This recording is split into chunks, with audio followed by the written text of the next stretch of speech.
15 core and 16 core have to cross the line of control sir. एक बार भारतीय सेना ने लाइन ऑफ कंट्रोल क्रॉस करी सर, मैं आपको बता रहा हूँ इस्लामाबाद में घंटियाँ बज जाएंगी बुरी तरीके से। ये कश्मीर का भूत होता सर, इंडियन आर्मी उतार देगी इनके कश्मीर का भूत।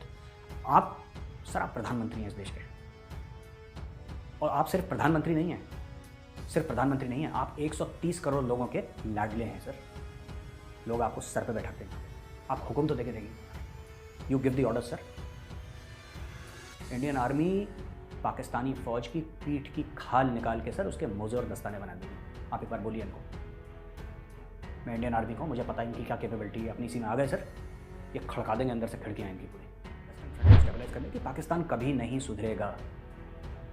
ये हमारे दिल में जो कभी कभी उमंगें फूटती हैं ना सर कि जिहादियों से वंदे मातरम, जिहादी कभी नहीं करेंगे वंदे मातरम सर। इनको ज़मीन के 6 फुट नीचे दबाना ज़रूरी है, इनकी जगह वही है।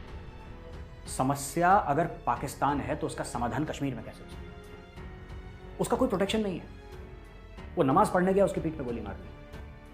वो बाजार पे खड़ा, उसके बच्चे को गोली मार दी। ये जो तंजीमें हैं, ये जो ऑर्गेनाइजेशंस हैं, ये जो गिरोह हैं टेररिस्ट्स के, इनके नाम का मतलब क्या है?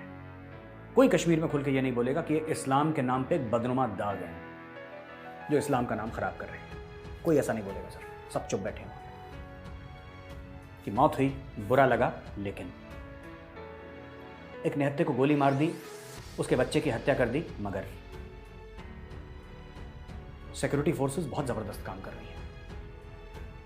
लेकिन अगर वो इतना ज़बरदस्त काम कर रहे हैं, फिर ये किलिंग कैसे हो रही है?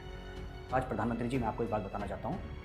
मैं एक ये कई बार मैं बोल भी चुका हूँ वीडियोस में, मैं आज फिर आपकी नज़र ये बात करना चाहता हूँ। एक वाकया हुआ था मेरे साथ, अनंतनाग की बात है। एक छोटी सी बच्ची रही होगी 5-1 साल की सर, मुझे एग्जैक्टली पता नहीं है उसकी उम्र। छोटी सी बच्ची थी, हिजाब टाइप का पहनी थी वहाँ पे। तो मैं जेब में टॉफ़ी ले जाता हूँ, चॉकलेट ले जाता हूँ, तो मैंने बच्चों को वो देता हूँ, तो बच्चे जय हिंद बोलते हैं, क्योंकि उनको पता है फौजी गाड़ी से उतरा है तो जय हिंद बोलना है। तो मासूम बच्चे हैं छोटे, वो जय हिंद बोलते हैं। तो बच्चों से पूछा कि आप क्या करोगे बड़े होके? तो किसी ने बोला मैं डॉक्टर बनूंगा, इंजीनियर बनूंगा, वकील बनूंगा, वगैरह वगैरह। कोई एयरलाइन में जहाज़ चलाना चाहता था, क्योंकि एक बार वो बम्बई गया था लड़का, जहाज़ में बैठ के अपने पेरेंट्स के साथ, माँ बाप के साथ गया था। तो वो कहता है कि मैं जहाज़ चलाऊँगा। मैं जहाज़ में बैठा था, मुझे बड़ा अच्छा लगा। एक छोटी लड़की से मैंने पूछा कि बेटा आप क्या बनोगे? उस लड़की ने मुझे ऐसी बात बताई कि मेरे रोंगटे खड़े हो गए। वो 5-6-7 साल की लड़की होगी सर, इतनी सी। उसने मुझसे ये बोला कि अंकल, जब मैं बड़ी होंगी तो मेरे बेटे होंगे और मैं उन बेटों को जिहाद का मतलब सिखाऊंगी। सर, इंडियन आर्मी चीन से लड़ सकती है, इंडियन आर्मी पाकिस्तान से लड़ सकती है, इंडियन आर्मी कश्मीर घाटी में आतंकवादियों को दौड़ा दौड़ा के मार सकती है, लेकिन इंडियन आर्मी उस 5 साल की बच्ची से नहीं लड़ सकती सर। इंडियन आर्मी का सबसे बहादुर फौजी उस 5 साल की लड़की के सामने हथियार डाल देगा, नहीं लड़ेगा उससे, मना कर देगा, नहीं लड़ता। पाकिस्तान को ये पता है। इसीलिए सर, इंटरनेट का इस्तेमाल करके बच्चों के दिमाग में जहर डाल दिया। अब ये बच्चे जो जिहाद का मतलब सुना रहे हैं एक दूसरे को, ये छोटी उम्र में, ये बड़े होकर क्या करेंगे? और इनकी गलती नहीं है, इनकी गलती नहीं है sir,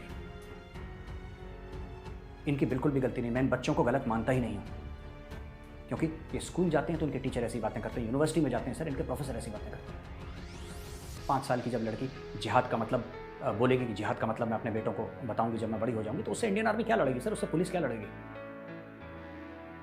the Indian army can do nothing against a child. हाँ, उसके सामने हाफिज सईद को ले आइए, फिर देखिए आप इंडियन आर्मी क्या करती है। लेकिन बच्चे के सामने तो सब बेबस है, बच्चे को पता ही नहीं हो क्या बोल रहा है, क्या बोल रही है, बच्चे को नहीं पता। और सर, मैं आपको सिर्फ एक बात ये बोलना चाहता हूँ सर, ये लातों के भूत है सर, ये पाकिस्तान की और आतंकवादी। सर, अगर हम इनसे प्यार मोहब्बत की बातें करेंगे, इनसे हम बात करेंगे प्रेम की, दोस्त, इनको समझ में नहीं आती सर ये ज़बान। मैं ख़त्म करूँगा सिर्फ एक चीज़ कह के सर, कि जब हम फ़ौज में थे तो हमसे कोर्ट ऑफ इंक्वायरी करवाई जाती थी सर। कुछ भी होता है फ़ौज में, कोई भी एक्सीडेंट हो गया या कुछ भी हो गया सर, तो कोर्ट ऑफ इंक्वायरी होती है पता लगाने के लिए कि भाई हुआ क्या है। Court of inquiry court martial नहीं है, इंक्वायरी है, एक इंक्वायरी है। तो मैंने कई कोर्ट ऑफ इंक्वायरी करी सर जब मैं फ़ौज में था, कई बार। उसकी लास्ट लाइन है, आखिरी जो लाइन इंडियन आर्मी की हर एक कोर्ट ऑफ इंक्वायरी में होती है, वो ये होती है कि I have explained this to the individual in the language he understands and he signs it as correct. यानी कि जिसके ऊपर मैंने इंक्वायरी करी है, मैंने उसको उस ज़बान में समझा दिया है जिस ज़बान में उसको समझ में आती है, और वो अपने हस्ताक्षर नीचे कर रहा है क्योंकि वो मानता है कि सही और सच है। ये एक डिक्लेरेशन होता है नीचे sir, we need to explain to Pakistan and the terrorists in the language they understand. उनकी लैंग्वेज अमन की नहीं है सर, उनकी लैंग्वेज जो है इंडियन आर्मी के बूट की है, इंडियन आर्मी की AK-47 की है और JNK पुलिस की खातिरदारी की है। जय हिंद।